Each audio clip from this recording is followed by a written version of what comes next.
Moral. Ouspensky. Deixemos de lado o homem consciente. Só podemos compreender o mal em relação a nós mesmos. O resto é demasiado geral.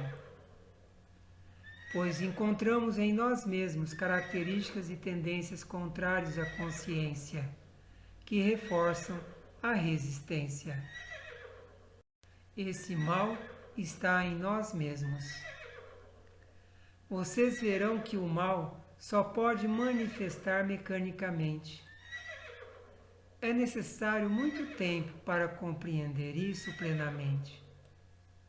Podemos nos enganar muitas vezes, considerar mal o que não é mal, ou considerar consciente algo que é mecânico. Como veem, uma das coisas mais difíceis é reconhecer o certo e o errado, o bem e o mal. Nosso intelecto não está habituado a pensar sobre isso em relação com a consciência. Cremos que deve existir uma definição exterior permanente que possa ser aceita, lembrada e obedecida. E não damos conta de que não pode existir nenhuma definição exterior. Existe, porém, características interiores das ações que determinam as coisas. A moral começa quando temos uma ideia de bom e mal em relação às nossas próprias ações. E somos capazes de renunciar ao que consideramos mal e fazer o que consideramos bom. Geralmente, nessa primeira fase, o homem toma emprestado os princípios morais das ideias religiosas, filosóficas ou científicas, ou simplesmente adota tabus convencionais. Acredita que algumas coisas são boas e algumas coisas são más. Mas essa é uma moral subjetiva e a compreensão de bem e mal é puramente relativa. Em todos os países e épocas, aceitavam-se determinados códigos morais que procuravam explicar o que é bom e o que é mal.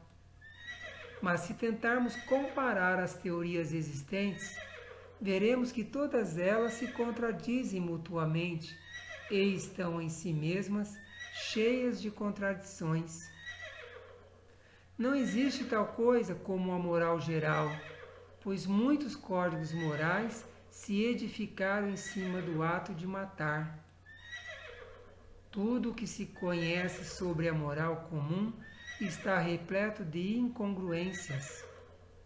Assim, se pensarmos sobre esse problema, compreendemos que, apesar de centenas de sistemas e ensinamentos morais, o homem não pode dizer o que é certo e o que é errado, porque os valores morais mudam.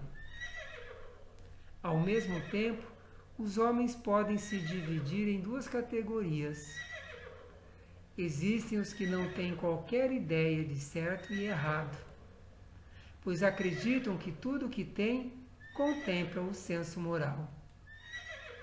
É a ideia de agradável e desagradável, proveitoso e não proveitoso. E aqueles outros que têm a ideia de certo e errado, sem realmente saber o que é certo e o que é errado. Os que pertencem à primeira categoria não podem se interessar pelo sistema. Ele não é para eles. Os da segunda categoria podem estar interessados. O que deve se compreender desde o início é que o homem deve começar com um sentido de certo e errado. Do contrário, não pode fazer nada.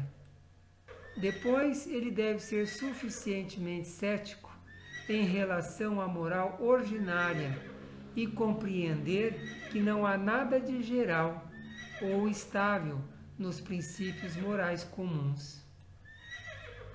pois eles mudam de acordo com as convenções, o lugar e a época. E deve compreender a necessidade de um certo e um errado objetivos. Se compreender essas três coisas, achará uma base para distinguir o que é certo e o que é errado, em relação a cada coisa isolada. A moral é sempre diferente, mas o senso moral é permanente. A ideia de certo e errado é uma coisa, e a definição, o conteúdo, é outra completamente distinta.